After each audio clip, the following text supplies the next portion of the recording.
hay antecedentes respecto de la sanción de la independencia del territorio nacional y cuál sería el papel que le corresponde asumir a la reunión de Tucumán. Por eso vamos a hacer un breve raconto de algunas problemáticas y de ese proceso histórico.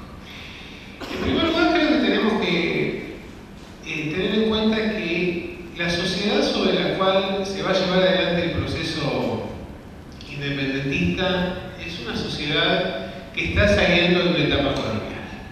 Es una sociedad en la cual la política interna compite permanentemente con la política internacional y los cambios que se dan a nivel internacional van a influir de una manera muy protagónica en los cambios políticos, sociales y económicos que se den en el Río de la Plata.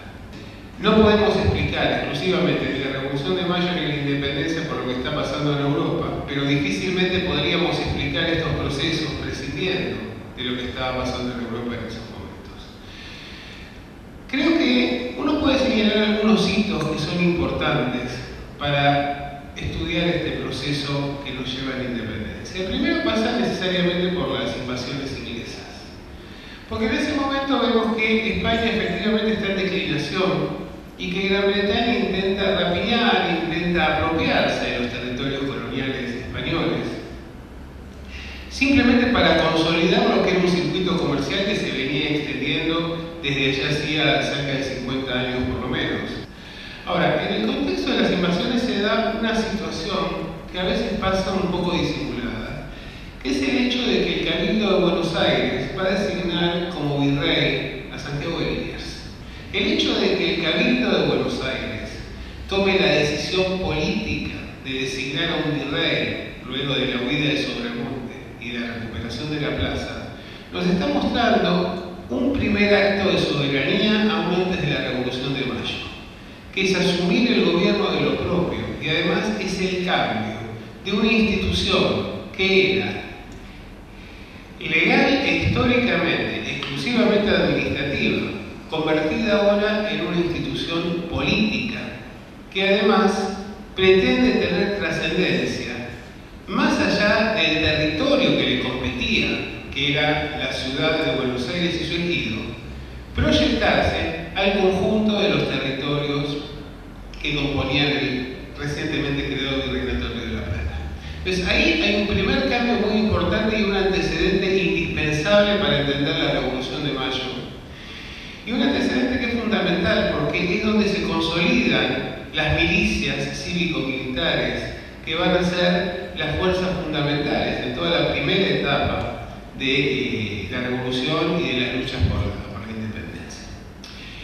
La segunda cuestión que tenemos que tener en cuenta es la situación por la cual se llega a la Revolución de Mayo, que es el hecho de que ha caído el último bastión de la resistencia española en territorio español, razón por la cual resulta indispensable proveer de un gobierno en la colonia. Pero ya tenemos dos situaciones fundamentales. La primera tiene que ver con que hay una asunción de hecho de esa potestad que se da al momento de designar a Liniers ante la incapacidad que demuestra España por garantizar la defensa, la protección de la plaza. El segundo tramo pasa por la definición de la Revolución de Mayo, el 25 de mayo, cuando se asume el autogobierno y se crea una junta de gobierno con la conducción de un criollo como es Saavedra. Y efectivamente ahí surge multiplicidad de opciones respecto de cuál va a ser el régimen político, cuál va a ser la línea diplomática en términos de integración internacional que puede llevarse adelante. La Junta Grande va a tener grandes dificultades en el terreno de las armas, no teníamos ejército propio, es una situación muy grave en términos económicos, porque los brazos que se sumaban a las tropas eran brazos que se quitaban a la producción. Los circuitos económicos tradicionales van a quedar prácticamente destruidos por la guerra. La guerra se va en aquellos lugares que eran los lugares de paso y de articulación de los circuitos con Chile y con el Alto Perú. Una situación realmente crítica.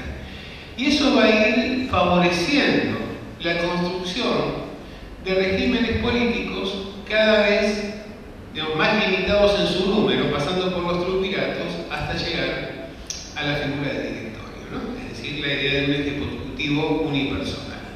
Y es así como Belgrano va a arribar sobre el inicio del Congreso de Tucumán. Una reunión que es muy interesante por la contraposición de las posiciones que se sostienen. Por ejemplo, tenemos uno de los referentes importantes de ese Congreso, el cual hace unos días, después de muchísimos años, se ha por fin reconocido su importancia en nuestro panteón nacional, como es el caso de Martín Miguel de Güemes. El segundo y determinante actor que ejerce su influencia sobre este Congreso va a ser claramente San Martín, que incluso llega a señalar la opción de una intervención armada. Y el tercero es Belgrano, que luego de venir de Europa, lo que va a plantear es el hecho de que en ese momento, en Europa, la monarquía absoluta ya no tiene demasiada consideración, que se está avanzando en general hacia la monarquía constitucional, a la usanza inglesa, y que existe un tercer modelo, que es el modelo de la república presidencialista, como está asomando en Estados Unidos, pero que en realidad es el único lugar en el mundo donde existe este tipo de régimen político. Es por esa razón que llegamos al 9 de julio, y en ese 9 de julio se va a sancionar la independencia, pero con una particularidad, y es que no se define el régimen político, no se define la forma de gobierno. Luego vamos a ver que se asume la independencia a nombre de las Provincias Unidas de América del Sur, porque todavía existía de alguna manera la alternativa de la construcción de la patria grande, que luego va a quedar, digamos que todavía van a tratar de llevar adelante San Martín y Bolívar por algunos años más.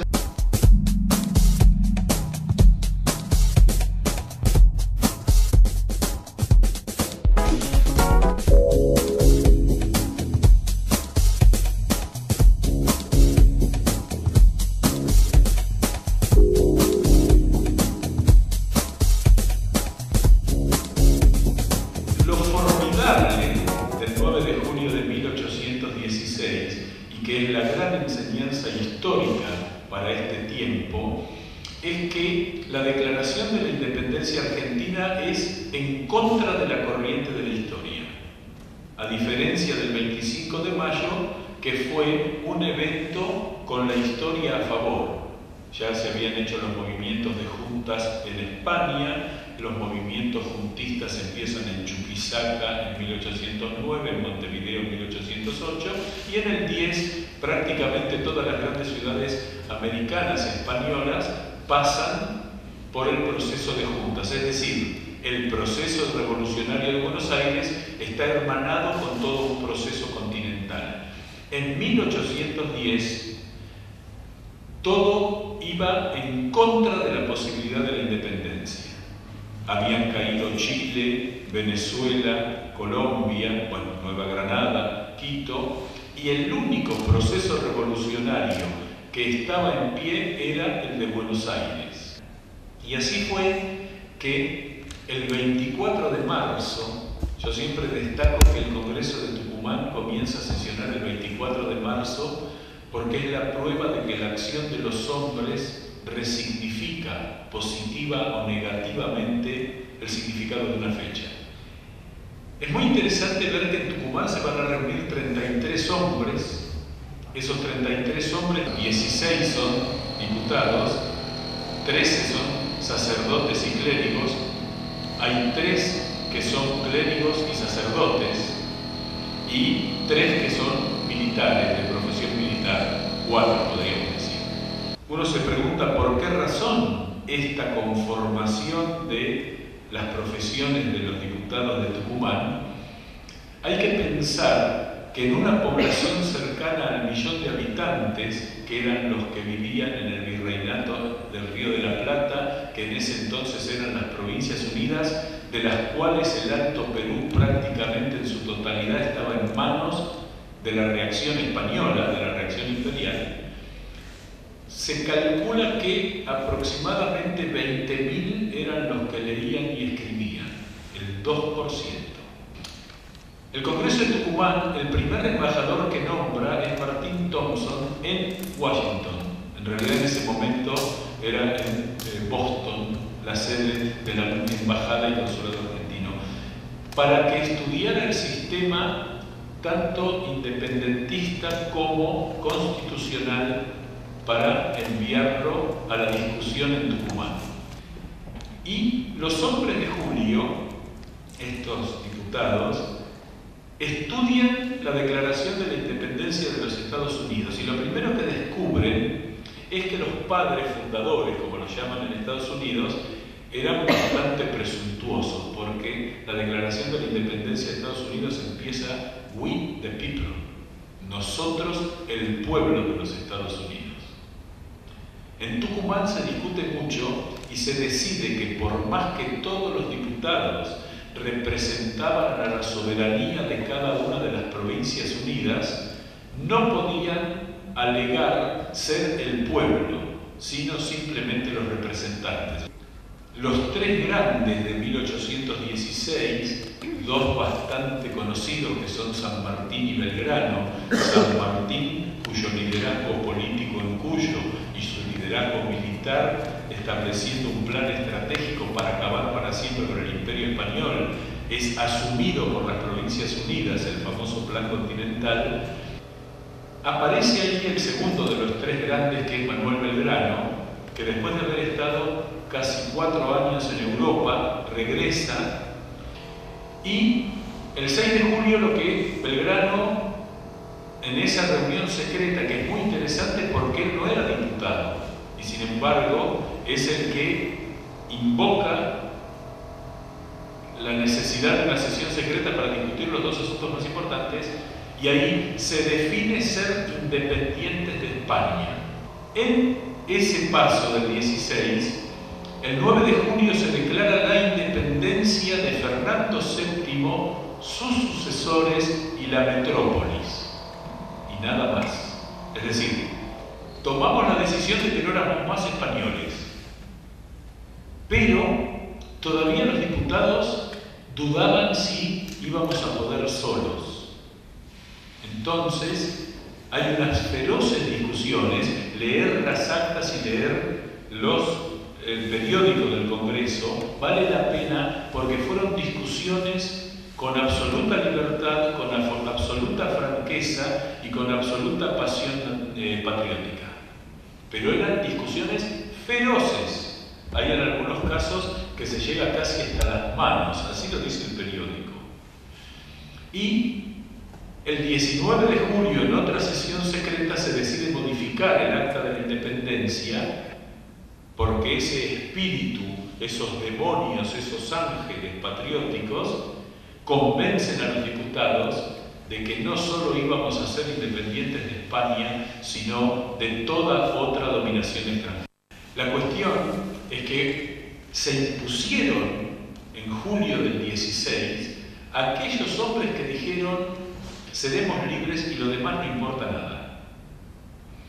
Y aparece el tercer grande, Juan Martín de Pueyrredón, que para mí es el tercer grande, porque fue el que dijo: yo me hago cargo de manejar la política y la economía para que la independencia sea efectiva. Se pone de acuerdo con San Martín, se pone de acuerdo con Belgrano, son claramente el triángulo del poder en esos tiempos en las Provincias Unidas. Y Juan Martín de Pueyrredón, que llegó a imponer impuestos del 70% sobre la renta para sufragar los gastos de la guerra, es el hombre que logra mantener, en algunos casos incluso cercanos al autoritarismo, el poder central del directorio para que San Martín pudiera seguir adelante con la campaña. Y, sobre todo, no hay que olvidarse que las Provincias Unidas enfrentaban una guerra interna, que es la guerra contra la Liga de los Pueblos Libres, encabezada por Artigas, por Ramírez y luego por López, que se enfrentan a las Provincias Unidas en un contexto de guerra de la independencia.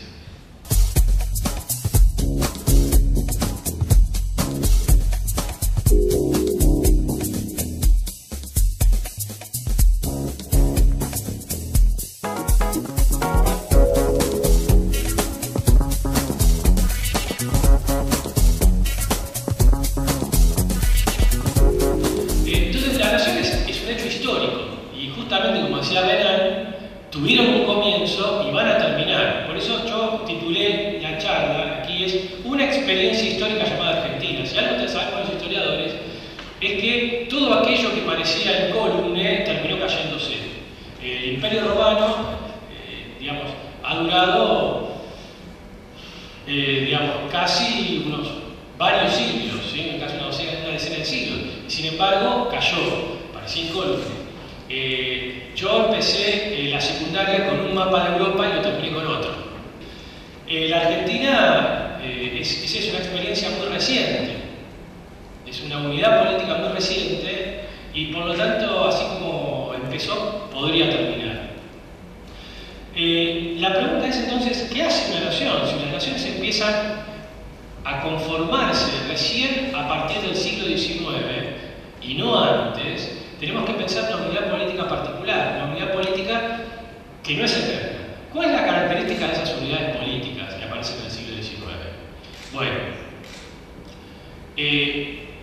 tiene una serie de elementos comunes que tienen que ver con la igualdad ante la ley, por lo menos teórica, ¿sí? Es decir, se proclama la igualdad ante la ley, se proclama que la soberanía aparece en algo que se llama pueblo, que también es definido, en cada lugar es definido de otra manera, pero eso es lo que la nación dice de sí misma. La nación dice, yo soy la igualdad, yo soy la libertad, yo soy la fraternidad.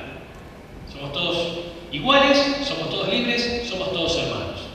Pero eso es lo que la nación dice de sí misma, ¿sí? Recordemos que la nación empieza a aparecer como noción importante en la Revolución Francesa, ¿sí? Bien, aquí en la Revolución de Mayo, esta gente dice exactamente lo mismo, nada más que le agrega, en vez de fraternidad, le pone seguridad. Es decir, somos todos libres, somos todos hermanos, pero somos todos propietarios. Entonces, el problema es entonces, ¿qué define la nación histórica? Bueno, ¿qué es el periodo? Estoy resumiendo mucho. ¿Qué es el periodo del siglo XIX? Es el periodo del dominio de la burguesía. El dominio de una clase social que domina un espacio particular. Cuando se habla de soberanía, y meto este concepto, siempre se habla de ¿qué es la soberanía? La soberanía es aquella instancia que domina un territorio.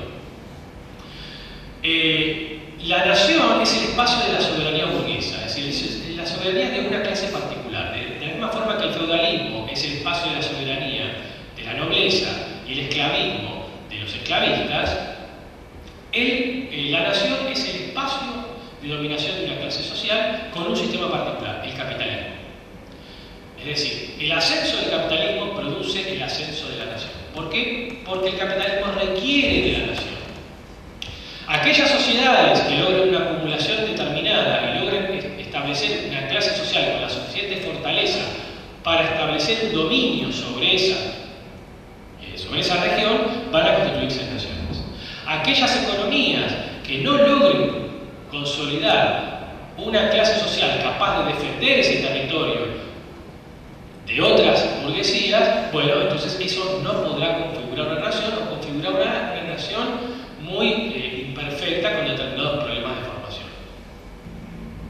Entonces, si nosotros empezamos a ver los principales dirigentes de la nación, quienes llevan adelante la Revolución de Mayo, quienes llevan adelante el Congreso de Tucumán, quienes van a gobernar el territorio, pensemos en Saavedra, pensemos en Pueyrredón, pensemos en Alvear, pensemos en Martín Rodríguez, pensemos en Paso, pensemos en Larrea, pensemos en Ascuénaga, pensemos en Medrano, pensemos en los congresales de Tucumán, pensemos en Anchorena. ¿Qué eran todos ellos? Todos ellos son propietarios agrarios. Puedo sumar más. Rondó, Álvarez Thomas, Díaz Vélez, son todos propietarios rurales. No es que al Congreso de Tucumán fuimos todos. El Congreso de Tucumán está plagado. Primero, es interesante porque tiene un 38% de clérigos. El 38% de los representantes son clérigos. Esto habla en contra del espíritu laico de ese momento del Congreso. Pero aún así, la mayoría de los clérigos también vienen de familias propietarias, porque hay que ponerse a pensar que en esa época la educación no es gratuita. Entonces, son propietarios de tierras, propietarios de ganado, exportadores de cueros. Eso es básicamente el componente social de los dirigentes revolucionarios, de los dirigentes que construyen la nación. ¿Qué hace falta para que una nación se conforme? Bueno, básicamente la dominación de una clase social, pero esa clase social además tiene que definirse a sí misma. ¿Quiénes son parte de la clase dominante y quiénes no? ¿Cuál va a ser el proyecto de esa clase dominante? El que está en el proyecto es parte de la nación, el que no, no. Voy a simplemente dos reglamentos sobre cómo consideraban los líderes revolucionarios que quién debía ser ciudadano. Y es interesante porque en los dos reglamentos, en el de 1817 y el de 1815, se dice que todo el mundo es ciudadano, pero con unas excepciones. ¿Quiénes son las excepciones? Bueno, ser deudor, dolosamente fallido, si todo el que tiene una deuda, o sea, no tiene plata. Por ser doméstico asalariado, por no tener propiedad u oficio lucrativo y útil al país. Es decir, se está estableciendo la ciudadanía como una cuestión de clase. Es decir, el que tiene propiedad es ciudadano. El que no tiene propiedad, o sea, el que es un desposeído, no es ciudadano. Es decir, otra vez, la Revolución de Mayo, el Congreso de 1816, cuando decimos que tiene una dirección de clase, básicamente burguesa, no solamente lo decimos por su composición económica, sino incluso por sus proclamaciones políticas. ¿Sí?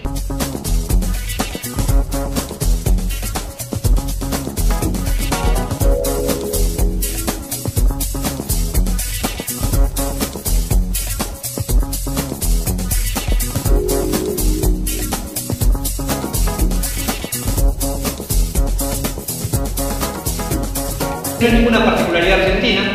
En casi toda Hispanoamérica, en casi toda Latinoamérica hay dos fechas, o a veces tres, en las cuales se conmemora el nacimiento de la patria, la declaración de la independencia o fórmulas similares.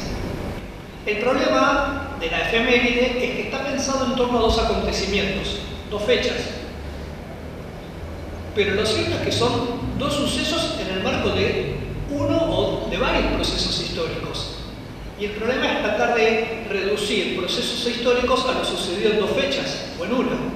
Ese es el problema principal. Bueno, el 9 de julio tiene una particularidad que la vamos a detectar rápidamente si pensamos en sus protagonistas. Cuando pensamos en el 25 de mayo, aparecen una serie de nombres propios que son muy destacados en la historia argentina. Moreno, Castelli, Belgrano, Saavedra. Cuando pensamos en el 9 de julio es un poquito más difícil. La Frida, Oro, Godoy Cruz, Serrano. Ya hay que ser un poco más conocedor, ¿no?, para saber de quiénes estamos hablando. Bueno, tenemos a Belgrano también ahí, pero no es congresal. Está San Martín, está Güemes, pero estamos hablando de los protagonistas en el Congreso. Ahí lo que es interesante que es el lugar extraño que tiene el 9 de julio dentro del proceso revolucionario independentista.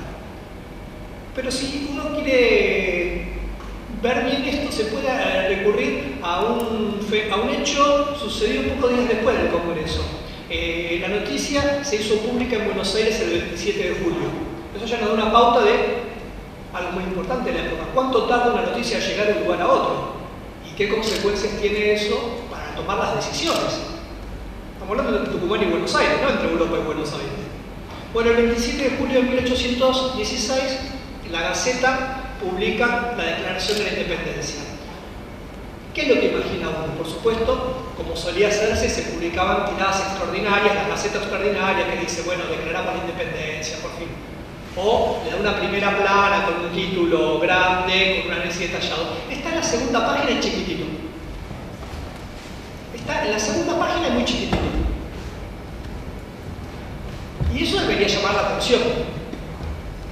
¿Cómo es posible que ese acontecimiento tan significativo, por el cual se suponía que los pueblos del Río de la Plata venían luchando por lo menos desde hacía 6 años, cuando finalmente se produce en el diario del gobierno, el periódico oficial, ocupa un lugar menor? La primera página está dedicada a cuestiones más bien de política interna de Buenos Aires, que estaba muy complicada.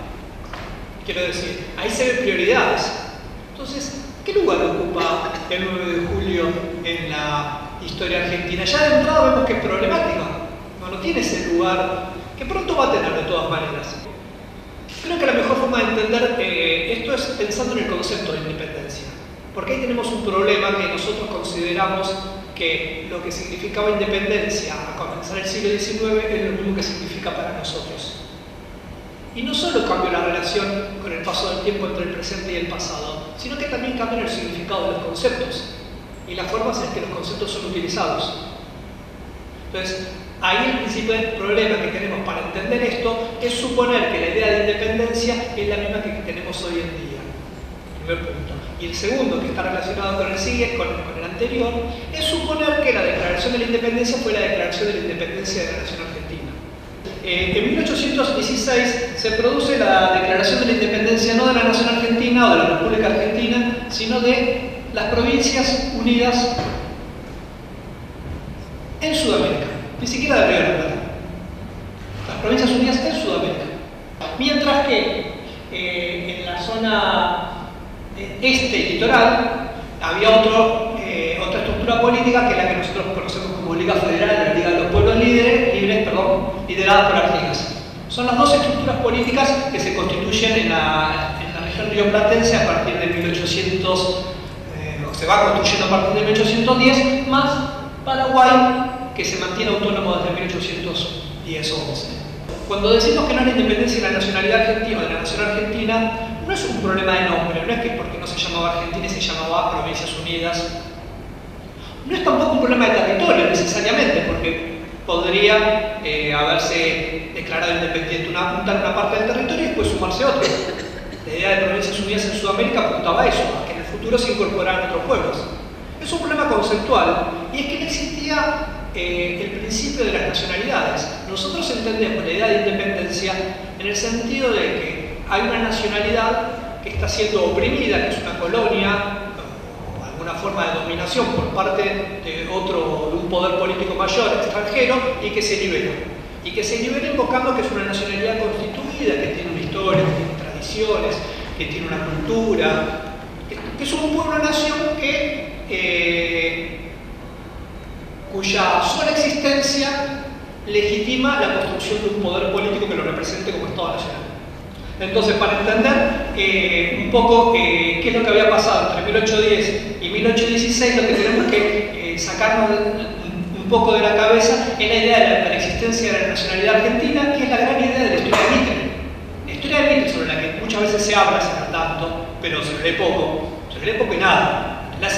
Habla sobre lo que creemos que dice Mitre o sobre lo que alguien dice que dice Mitre, pero leerlo es otra cosa. Porque Mitre dice esto. El gran invento de Mitre es haber planteado que desde el periodo colonial en este territorio se había ido conformando una nacionalidad provista de determinadas características cuyo destino era constituirse en una nación liberal y republicana. Estaba inscrito en la propia historia de la colonización. Por eso para él era natural que los pueblos altoperuanos que forman parte de la actual Bolivia no formaran parte, ni Paraguay. Era un poco más dudoso lo de Uruguay, en el caso de Mitre, pero bueno, siempre tiene alguna explicación para resolver esto. Y esa es la matriz de interpretación de la historia argentina utilizada durante todo el siglo XX, incluso por casi todos de quienes les parecía que la interpretación de Mitre era errónea. Lo que hacían era usar la misma matriz de interpretación, pero cambiar los contenidos. Los que eran buenos eran malos, los que eran malos eran buenos, este acontecimiento me gusta más, este me gusta menos, etc. Pero la forma de entender que había una nacionalidad constituida o destinada a constituirse no cambió.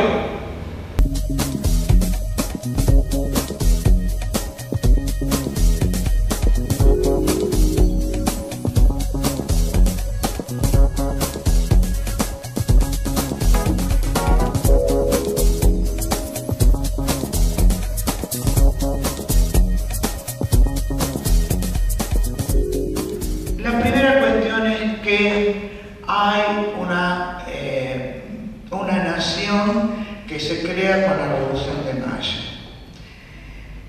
¿Por qué empleo la palabra nación? Porque hay miles de discusiones. Bueno, los que hacen la Revolución de Mayo dicen que tienen una nación Y esa idea se discute en el Congreso de Tucumán, se refieren a ella en el Congreso de Tucumán y se refieren también a ella en el Congreso del 24. Dice, la nación ya está, ya la hicimos en la revolución. Lo que ahora falta es organizarla. Y desde 1810 a 1860 pasaron 50 años, medio siglo de guerras civiles para organizarla. En esa época las naciones existen, las personas que vivían en esa época se referían a la nación. La nación es una suerte de madre. La nación es una suerte de madre porque casi todas las naciones, y esto no es porque sea necesario que sea así, hay algún tipo de unidad religiosa, de que en común hay algo ancestral que tiene que ver con la cultura, y en esa cultura tiene mucho que ver la cuestión religiosa. No las creencias o no, sino la cultura. La segunda cosa es nación en la justicia común. Nación es la que gobierna, que se constituya de la forma que sea. La nación es la política, es el gobierno, es la conducción del común, la conducción de los pueblos. Ese es el concepto de nación tardomedieval. Pero lo que fundamentalmente hace una nación es que tenga la misma justicia, que todos vivan debajo de la misma justicia. Ese es el concepto de nación. Es un concepto muy interesante para la época. Entonces dice, bueno, ya la nación está, tiene un gobierno, tiene una conducción, está la nación. O tiene varios gobiernos que confluyen en algo. Lo que ocurre es que hay que organizarla y esa es otra cosa. Otro de los conceptos es las provincias. Hay una diferenciación muy grande cuando alguien tiene que, por lo menos saberlo, aunque cueste siempre explicarlo. Una cosa son los cabildos y los pueblos, y la soberanía que reciben los pueblos. Para simplificarlo, residen los cabildos. Otra cosa son las provincias. Y las provincias, en el caso argentino, no son las provincias, primeras 13 provincias o 14 provincias. En realidad son 4, no más cuestiones. ¿Y saben por qué? Porque el nombre de provincias se daba a las intendencias. Vieron que a veces los programas arrancan con el virreinato, la creación del virreinato de Río de Plata y la Real Ordenanza de Intendentes. Bueno, la Real Ordenanza de Intendentes es un dibujo monárquico, un dibujo jurisdiccional de la monarquía sobre las diócesis eclesiásticas, sobre las provincias y los obispados. El mismo dibujo que tienen, porque una cosa pudieron tener muchos errores los religiosos que vinieron a América. Lo que no tenían era falta de sapiencia y capacidad para entender cuál era un territorio. Entonces dibujaron provincias y sobre esas provincias se asienta el poder monárquico borbónico. Si uno lo analiza desde la presencia de las intendencias son las provincias, y de hecho el gobierno nuevo lo que hace es no liquidar las intendencias, y yo les voy a explicar por qué. No las liquida, no las elimina y crea las provincias, sino que el gobierno ese de la revolución las refuerza, las resignifica, hasta crea una intendencia ¿para quién? Para San Martín. Entonces ni Moreno ni Saavedra, ninguno de los dos está pensando en plena guerra de la independencia en destruir el sistema de intendencia, porque era el único sistema que como un embudo respondía a la Junta o al triunvirato o a la autoridad que fuere. La discusión no pasa por ahí, pasa por la representación de la soberanía, y la representación de la soberanía está siempre en un único lugar, en el Cabildo, como lo ha estado en toda la Reconquista española. Y son dos cosas distintas. Dos cosas distintas. Una, el control del mando territorial que podía tener el gobierno en Buenos Aires a través de las intendencias, y la otra es la soberanía. Nuestra relación con Inglaterra fue larguísima, larguísima. Manejó todo nuestro destino diplomático, de cancillería, permanentemente. Nuestro enfrentamiento con Norteamérica fue larguísimo, por lo menos hasta la primera parte, hasta 1920, donde ya la cosa estaba más equilibrada, ¿no? Pero con Inglaterra se consolidó el Estado, se le dio forma a nuestra política exterior, a la producción cárnica, a todo, a los permanentes créditos con los cuales se financia un Estado que tiene esa única modalidad de reproducción. La modalidad de reproducción es el crédito externo y el proceso inflacionario. El crédito externo y el proceso inflacionario.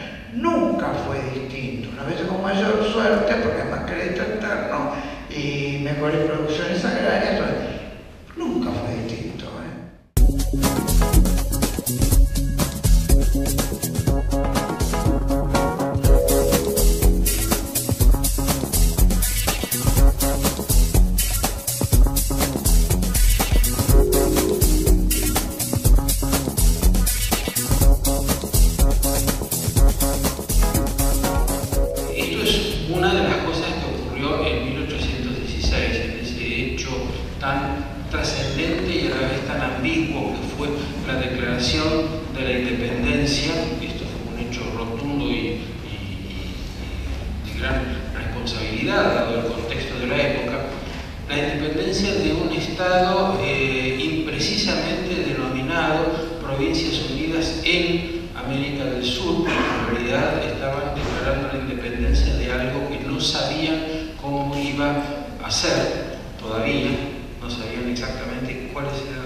necesitaba una nación, porque desde que se vino abajo el criterio de legitimidad que venía de las monarquías, de la dinastía, de la herencia y finalmente de Dios, que fue lo que sostuvo las monarquías hasta la época de la Revolución Francesa, era muy difícil sustentar un Estado si no se decía que detrás de ese aparato institucional y de esos gobernantes había una fuente de legitimidad superior a la que se llamaba nación. Usualmente la construcción de las naciones viene junto con la construcción de los estados. Esto es lo normal, hay pocos casos de naciones que se construyan sin estados, ¿no? Sobre todo porque la nación tiene una referencia territorial muy fuerte y sobre todo porque el Estado es un actor muy importante en la construcción de la idea de nación. Si miramos, ustedes saben que el Estado argentino se va a organizar después de varias décadas de coexistencia conflictiva entre las provincias, se va a organizar a partir de la Constitución de 1853, aun cuando los conflictos provinciales siguieron e incluso se profundizaron hasta 1880. De modo que hay unas cuantas décadas antes de que alguien desde el Estado pueda plantear una idea de nación. Lo cierto es que el primer hito fuerte de esta nueva nación correspondió con el primer hito fuerte de su Estado, que es la Constitución de 1853. Y ahí tenemos la primera definición sólida, pocas palabras, pero absolutamente contundente, sobre qué se pensaba que iba a ser la nación. Hay dos elementos característicos de esta idea de nación. El primero es, al hablar de todos los hombres de buena voluntad, no se está estableciendo ninguna especificación ni ninguna limitación en términos de raza, de religión o de cualquier otra singularidad. Dice que todos van a ser bien recibidos, ¿no? Ahora, como esto es una constitución, lo que se está diciendo también es van a ser bien recibidos en tanto estén dispuestos a vivir bajo las normas legales que salen de esta Constitución. Los que están más los que vengan van a hacer un acuerdo, un contrato político para vivir de acuerdo con estas leyes, ¿no? De 1853 a los argentinos hay un gran trecho, porque una cosa es que una élite intelectual piense la idea, otra cosa es que ellos mismos y los políticos dicten una constitución, y una cosa muy distinta y bastante más complicada es que todos los que viven en ese territorio bajo ese estado asuman que son argentinos. La identidad, el nosotros. Y solo va a empezar en la cabeza de la gente, a estar en la cabeza de la gente, cuando desde el Estado se empiece a machacar sobre la idea. ¿Y en qué lugar fundamentalmente machaca el Estado sobre esta idea? En la escuela.